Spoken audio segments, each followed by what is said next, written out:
What's going on, everybody? You are live with Osiris, and welcome to the Authors Lounge.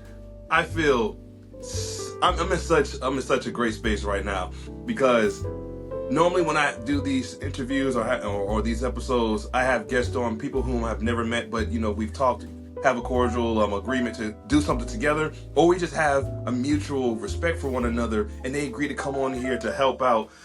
Excuse me, to share their message with the world to be able to help out the younger generation of writers.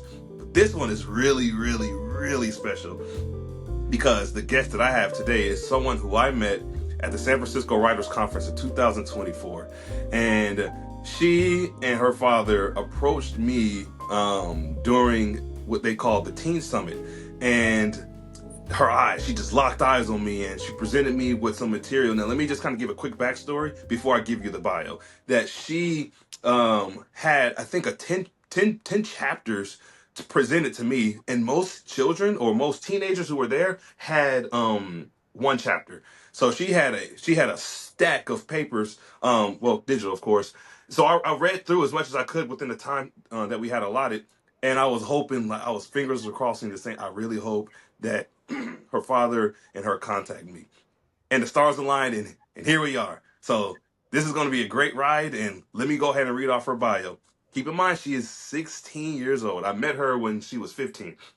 All right. Our guest is a 16-year-old Amazon best-selling author of her debut poetry book, Perfect on Paper. Additionally, she was awarded with the Governor's Medallion in the Arts, which is the highest distinction in California for artistically talented students.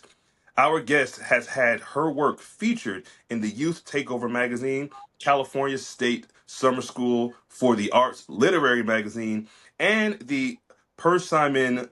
Did I say that right? Persimmon? Yeah. Okay. I want to make sure I got that right. And the Persimmon Review.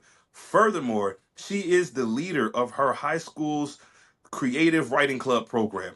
But wait, there's more. She has also been a distinguished guest speaker, bringing her expertise on the colonial mindset and how it relates to society today on the TED Talk stage. For those who don't know TED Talk, TEDx is also what it's known by. So it's a pretty big freaking deal. Outside of her writing and academic success, our guest is also a black belt martial artist and is currently, correct me if I'm wrong, currently working towards being a yoga instructor. Is that right? Or is that okay? Wanted to make sure I got my ducks in a row. Showing no signs of slowing down, she has a bright future in front of her. Everyone, please welcome our guest for today's episode, the wonderful, the sensational, and I think the teenage icon, Miss Vaani Tiwari. What is going on, Vaani? Thank you so much for having me on your podcast, Mr. Osiris. I'm so glad to be here. Yes, me too. Me too. And what a week it's been for you. What a week it has been for you. And what a support system that you have with your parents and then, with your friends and then with social media. So, I got a slew of questions I want to ask you. And I believe these questions are not only going to be beneficial um, for our listeners, but for people who listen, or just these nuggets that you're going to be able to provide for people in your age range is going to be able to help them long term to figure out what they want to do with their life in general. So, we mentioned best-selling author. Best-selling author at age 16. Yeah. That's freaking wild. So for those who don't know, I'm not even a best-selling author. So it is hard to get that. It is really it's hard to get it. Don't let it fool you. I know I have people on this show who are bestsellers, but that's because I'm fortunate enough to be able to get them on this platform. But I myself, I am not one. And so Vonnie at 16 achieved it with her first poetry book. So I want to ask, how does it feel being a bestseller at the age of 16? I think it feels like really surreal. Like it doesn't feel like it's happening to me. It feels like it's happening to like this author version of me. Like I'm still living my normal life, but at school someone will be like, "Oh my gosh, I saw your post on Instagram. Congratulations, Vonnie." And I'll be like, "Me? Oh yeah, it's me." And it's just Ah, it's amazing. I love it. I still feel like the same person, but it's like I feel so much more fulfilled now. that's great to hear. And I think what's special about what you're saying is someone coming to you. Now, do you know some of these people who are approaching you at school, or do you know all of them, or what is that? What is that like? I know some of them, but some of them like I don't know or I've seen around school, but we don't really talk. And so it's just really nice. That is cool. Check you out. They have a celebrity in their school. They have. So I remember when I was a feature on for when I came onto your show or your platform, and I remember Mhm. just dropping a surprise nugget, the trailer for everyone to see, and the reception was wonderful. So to see it come to where it is right now, it's such a wonderful feeling. Like, and just for me personally, I'm so proud of you, and I really can't thank you enough for really taking a shot on me, despite everybody that was there giving me the shot. I didn't have the resume that everybody else had. I just had sheer determination, and I stuck to my word, and you stuck by my side, and I really appreciate you and your family for doing that for. So thank you so much. Yeah, no, of course. Yes. So, another question. So, one of the biggest questions people will have for you is how were you able to achieve bestseller status? Now, I know this answer, but there are many, many layers to it.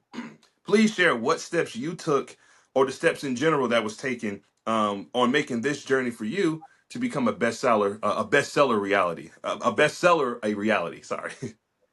You're good. I think actually a big part of this was contributed by you because although I did have a support system through my social media following and my friends and my family who shared the link with everyone they knew, um, that was definitely beneficial. But I think your marketing strategy that you had, you would like do posts every day. You would like tag people. You would go on different platforms. I think that was really beneficial and just really helped like spread the word to people out of my support system. And that was just really great. And I honestly think that's what took my book from like selling a few copies to like selling a bestseller.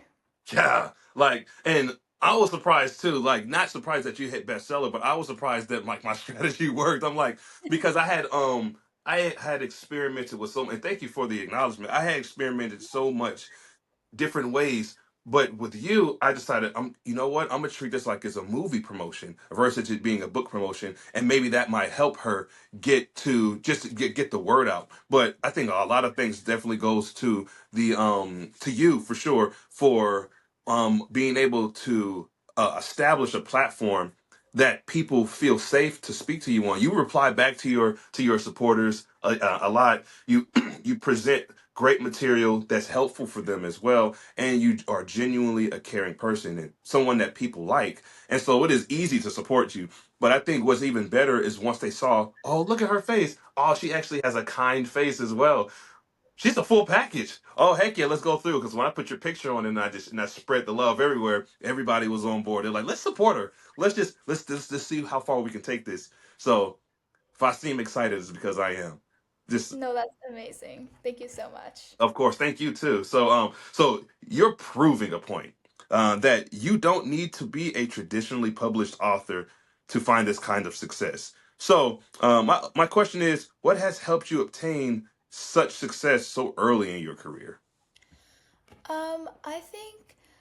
I think a lot of it was that I was very like driven and very like determined. Mhm. I when I went to the conference where I met you, I had a goal. I wanted to come out with either something very useful for like my writing that would help me finish a book and publish it, or come out with like a way to publish my book. Which I Mhm. came out with both because you've been a wonderful mentor. You've helped me publish my book and finish my book. And Yeah. so I think that was a big part that contributed to my success. Another big thing is balance because I have school activities and then my writing life. So it was a really big struggle. Like I would compromise on writing or compromise on school or compromise on my extracurriculars. But finding that balance really helped me achieve that success and finish my book. Yes. Those among oh, and also my support system. Every time like I would be feeling down or like oh my gosh like imposter syndrome or something, I Yeah. have wonderful wonderful writer friends. They're amazing. I'll send them my work and they won't be sugarcoated. Like they'll be super honest. Like hey, I think this is really cool, but I think this section isn't the best. Maybe you could reword this section. You're doing a lot of telling on this section. So it just really helped me like understand that I'm not perfect, but I'm also not like horrible. So that was great. Yeah, yeah, you are talented, multi-talented, and you're so driven to just not only put out solid work, but to be able to just put out the best work that you can. And I would agree, that sometimes you might have to compromise something and you don't want to. I remember a conversation that we had as well. Just I think it was in May or June. I was in Mississippi at the time doing some sort of military training, and I remember you, your father, and I. We did a virtual call on Zoom, and we were kind of like shooting some strategies for like just thought processes that we had, and the idea was maybe you should completely step away because I believe you had creators on that writer's block, where you weren't really able to push your fantasy story forward, or you wanted to but it was feeling forced, and so you stepped completely away from it and went on a vacation, and then later on ended up writing a poetry book. We'll get to that later. But talk, I have a two-part question. The next is, okay, what are your thoughts on social media marketing, and how important is it to establish a presence on social media? I think social media marketing is a really powerful tool for writers, especially if you're on the younger side or you're writing material for like teenagers to connect to, because Hmm. a lot of my generation is on social media, good and bad. So it really just helps connect with readers directly and like build a community of people who are invested in you and your work and want to see where it all goes. Hmm. So I think social media, you can also share your journey of like writing your book. And I just think that's really important when you market your book because then they can see like your readers or your buyers can see like what went into making this book, how they make this book, and they can also feel inspired. Yeah. Yeah, I feel inspired. I'm not even a teenager anymore. I'm like, my God, what was I doing with my life when I was 16? Oh my God, I'm a terrible person compared to this. No, you, Yeah. yeah, you're driven, and that's the point, right? Like the point I want to make, even with having you here, is for those who are watching, especially the teenagers in that 16 to 18 age bracket, and you see somebody like Vani, and you hear her story, and you followed her journey, and you just know the kind of young lady she is. It is truly an inspirational story, and one that doesn't come without sacrifice. Though we see this right now, what it seems like, oh, she just got this overnight. No, this was a grind to get to this point, and not even specifically just with writing, but she's successful in other aspects of her life. So, while we're on that topic, I know writing is not all that you do. So please, if you don't mind, just explain what a typical day looks like for you. Okay, yeah. So I have school in the morning. I'm so lucky my school starts at 8:30, not 7:30 like most of my friends. So I get some time to wake up and then I do school, which is like half of my day. And then when I come home, I try and get my homework out of the way first because I have extracurriculars after. It usually doesn't because I usually spend 4 hours on homework, give or take. So I get 2 hours out of the way. And then 3 days a week, I go to my black belt training. So that'll take like 2 hours of my time. And then I'll come home. And then by then, I'll eat some dinner. And then I'll continue with my studies. And then maybe at like 11, if I feel motivated, I'll like write a poem and record it for my Instagram. Or yeah, probably that. But then also 2 days a week, I have dance. So on those days, I'll just come home and then my dance starts at 8:30. Oh, excuse me, my voice went away. My dance starts at 8:30 p.m. So that takes another 2 hours and that's just not like it's not really good for my sleep schedule. But I manage. I usually just do a lot of catching up with like my homework or my writing on the weekends. Like Mhm. yesterday, I filmed like 10 drafts for my poetry on Instagram. It was great. So that way, this next week, I can focus on other things instead of focusing on recording my poetry. Yeah. Oh, wow. Wow. Wow. People, what are you doing with your life? Follow behind what she's doing. Okay, so you said a lot that I like. Um, Mm. okay, real quick, I'm gonna pivot the black belt. How long did it take you to become a black belt?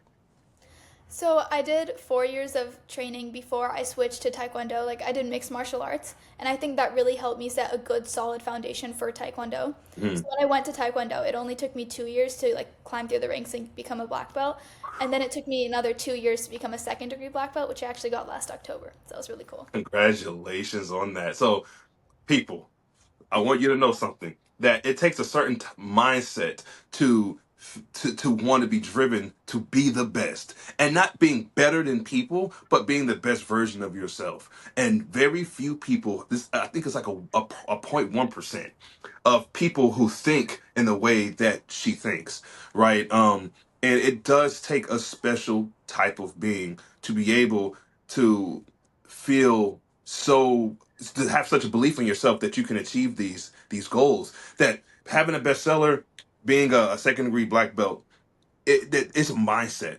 Ultimately, it is a mindset. And the school and your life with school and being a dancer and the sleep. How much sleep do you generally get? I think this past week I got like 6 hours of sleep of night, like per night, but that's not good. So normally I get about 7 hours of sleep, give or take. Okay, so I mean, you're still grinding. You know, most people sleep away their success, and what I mean by that is many people, especially in high school, are caught up in many things, but they just choose to sleep. And I believe that the youth, the time frame, like teenager up to like 25, 30, that's the time where you grind. And I'm not suggesting anyone, sleep for 4 hours or anything like that. I'm saying, know your body, but understand that if you sleep for 8, 9 hours, that could be time that could be utilized to actually work towards something that you're working towards. But let me read that. Let me retract what I'm saying, and because I want to ask another question. Is in regards to high school. Now, being a high school student comes with many difficulties: studies, distractions, drama, you name it. But you're an intelligent, hardworking student who does well in school. How do you find a healthy balance between studies, schoolwork, personal life, family time, friendships, and a writing career? So, okay, usually I prioritize what's like most important in the moment. Like in the moment, if I know I have like something due tonight, like then I'll stop everything I'm doing and I'll work on what's due tonight. That's how I kind of balance that. Or like for my dance, I know I have a dance exam coming up, so I've been trying to take away like a couple hours of my week and just do some practice for my dance so I can pass my exam. And the same thing, my taekwondo midterms are coming up. I'll like try and push everything else a little more to the side so I can give a little extra time to taekwondo. Or for my book launch, I had to push like school and everything else a little bit to the side so I could focus on like finishing up my book and writing and just promoting my book. For the family time and friendships, that gets really hard because I haven't really seen my friends in a while. Like I see them at school and I text them like I have my long like Aurora, my long distance friend. I text her a lot.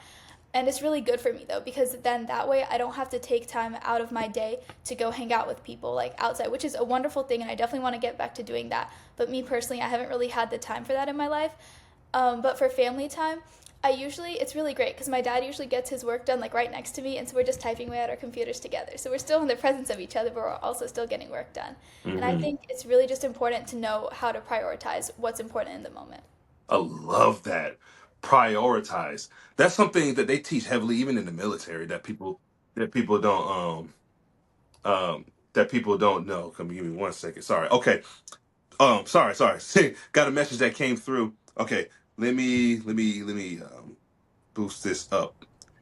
All right. So sorry, let me go. Let me just see what question I can ask next.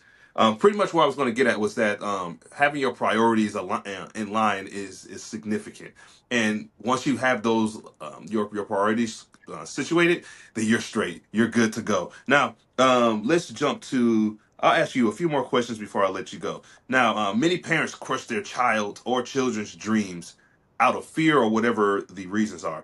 Now, I know I have a personal relationship with you and your family, so I know what kind of people you all are. Just genuinely kind people. But please explain the importance of your family, more specifically, your parents being supportive of your dreams.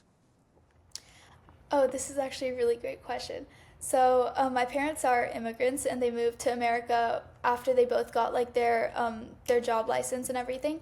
So they were not able to kind of pursue. Like my mom wanted to be a dancer, my dad wanted to be a teacher, but they kind of gave up their dreams and their hopes and their like things they wanted, their passions in life, because they wanted to pursue getting a good career to get out of their homeland so they can get like because America like bigger space, more opportunity for success, and they wanted that success for their future children, future generations.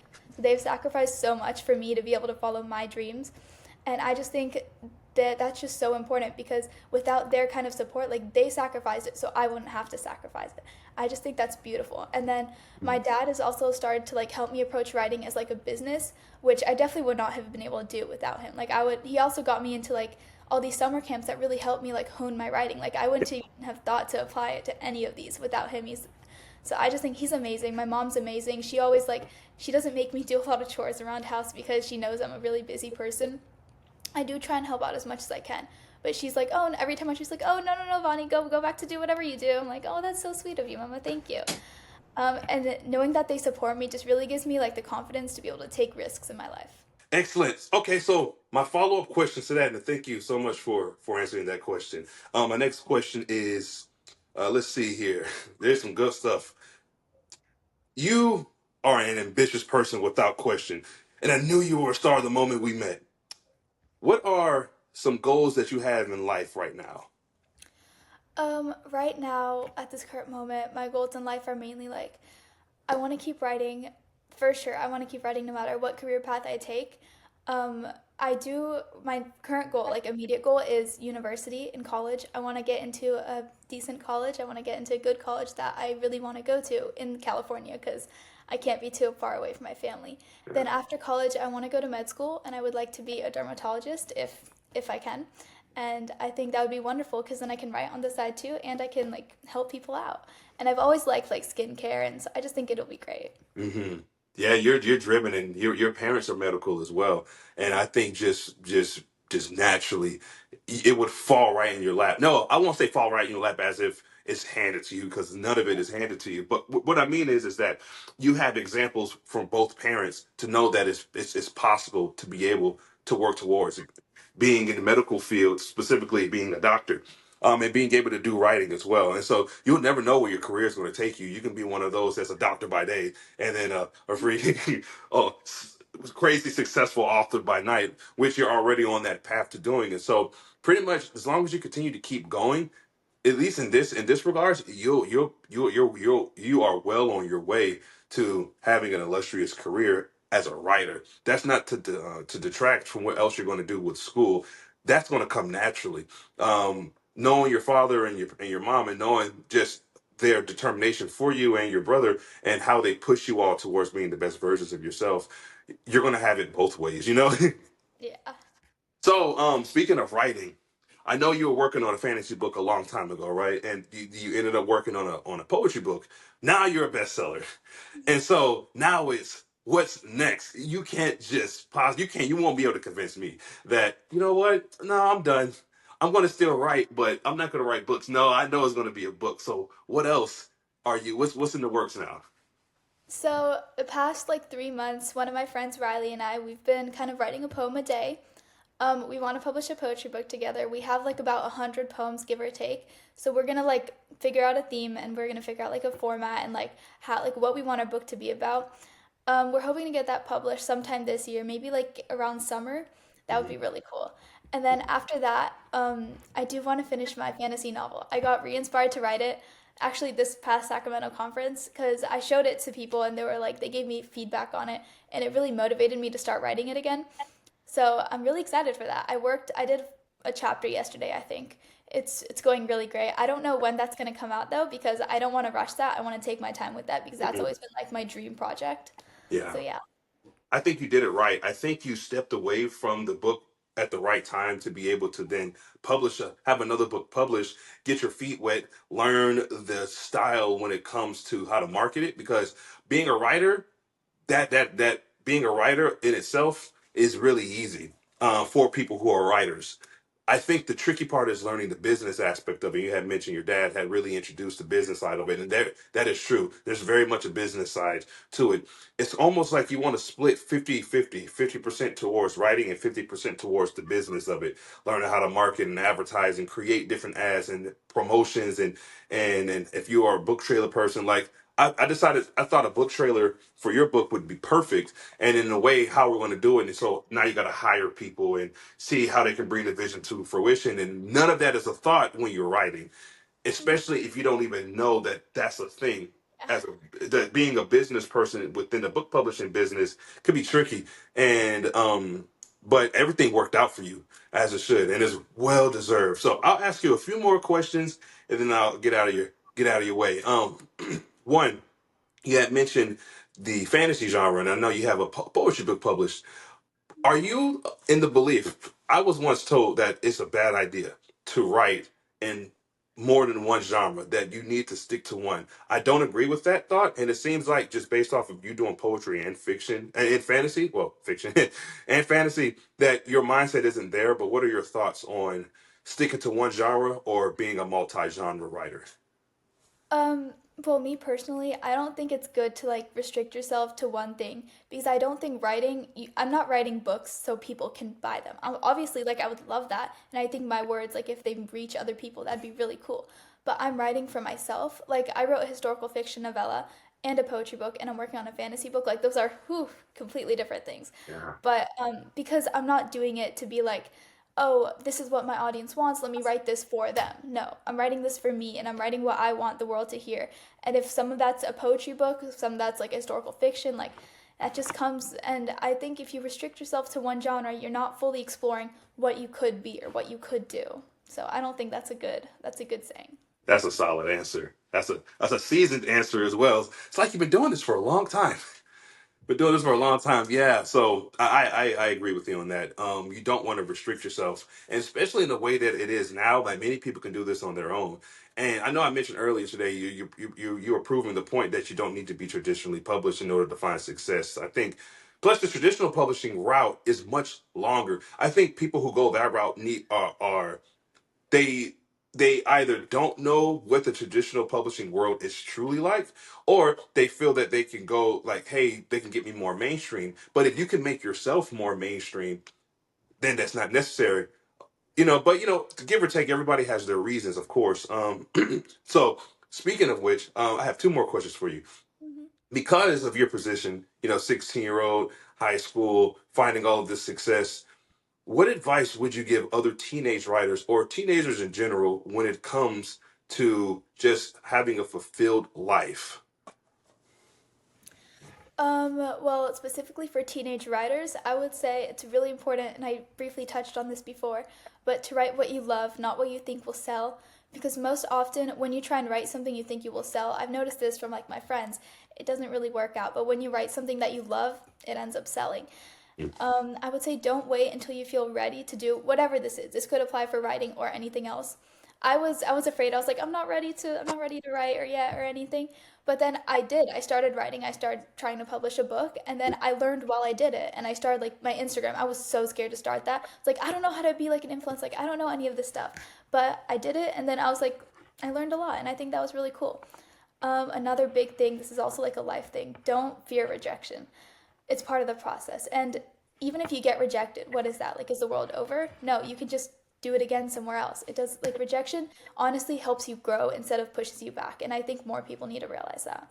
And then I would say keep going, even when it's hard, because I know this is really generic, but there was a lot of times where I'm like, why am I even writing? Like, what? This is not going to take me anywhere. I should stop. But I didn't stop because I recognized that writing is something I love to do. So I kept up with it. And then my final piece of advice, especially for writers, would be build a community. Community is so, so, so important. Like, I found a little bit of my community at the San Francisco Writers Conference. Like, go to conferences. I have all their numbers. We text. I went to summer school, California State Summer School of the Arts. It was wonderful. I met so many amazing people who I still text very frequently, and they're all writers too. So we all have this shared love of writing, and I can really like identify myself like in them. Like I see myself reflected in them, and I think that's really cool because they understand what I mean when I talk about like finding the perfect word or something. If I'm ever doubtful, I send them a piece, and they'll like actually give me edits and stuff and just help me feel supported. And I think that's just such a wonderful thing to do. A community, finding your community. That is one of the biggest takeaways I'm taking just in hearing you speak is having a community of people who are like you. You have to have like-minded people around you, either just as successful or more successful than you are, so they can pull you up and help you get better. And then you do the same, you pull people up.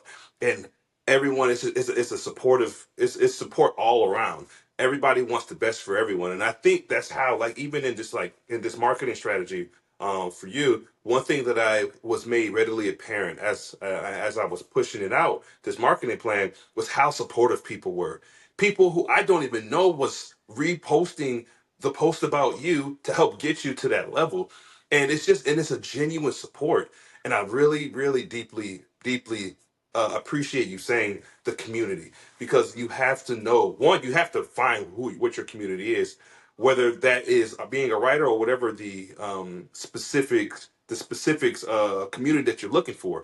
But I think in this regard, as a writer, it's imperative to have other writers, whether they are a playwright, a screenwriter, an author who writes fiction or memoirs or poetry, whatever the case is. Writers can absolutely connect on all platforms, and you never know where those connections will take you. And so, my last question for you is, where can people find you? How can they reach you? Oh yeah. So I do have an Instagram that I've mentioned. It's at laylabrem.writes. Layla Brem is spelled with an E, LEYLABREME.writes. A lot of people get that mixed up. But I share my writing updates there. I share my spoken word there, and just behind the scenes of how I like to write. I do spam the story sometimes, but hey, it's my little blog. I like it. I'm always happy to connect with fellow writers and readers, so feel free to DM me, reach out at me. Yeah, I think that would honestly be the best platform to connect with me. Yes. Yep. Agreed. Agreed. That's where I've seen you the most active as well. And if there's any takeaways from this as a whole, please, please, please, people, establish a social media presence. That'll go a long way. I was against the idea of doing it, but it's helpful. So just listen to Vaani. Hey, please don't take my advice. If you are a teenager, take her advice. Take what she's saying, and just apply it to your own life. She's giving you gold. She's giving you some gold, man. She's giving you nuggets. She's giving you such wisdom only at the age of 16 that most people don't figure out. And I know I've pointed that age out a lot throughout the episode, but it's important. I'm foot stomping that because most people, even well into adulthood, don't have it figured out. And so it doesn't matter if it's coming from a 16-year-old, a 55-year-old, or a 75-year-old person. People have wisdom at all age ranges. You can learn something from a newborn, you know? And so you just have to be a student. Be a student, always be a student to the game, and just be willing to learn. Vaani, thank you so, so much for doing this, for coming on board, for supporting me, and for supporting the platform, and for just being a voice, not only for yourself, but there's people who are looking up to you, who you don't know, who are looking to you as inspiration. And so you have a voice and you have a platform where more people are going to be listening to you, and you don't know how you're going to reach them. But just keep being yourself, continue to just enlighten the world, continue to just smile and just push forward. Keep grinding. I will. Thank you so much for having me here, and thank you so much for everything you've done for my writing career. It's been amazing. Of course, yeah. We're going to stay in touch for life at this point, So, and I'm looking forward to the book with you and Aurora. That I'm looking forward to. If you need any guidance or any help with me, just let me know, and I got you both. Oh yeah. Yeah. But hey, that's all I got for you all today on today's episode of the Author's Lounge. Thank you so much for taking the time out of your day to tune in, and man, it's been a bit of joy. That's all I got for you. You all take care. Have a wonderful remainder of your day, and I'll see you next time.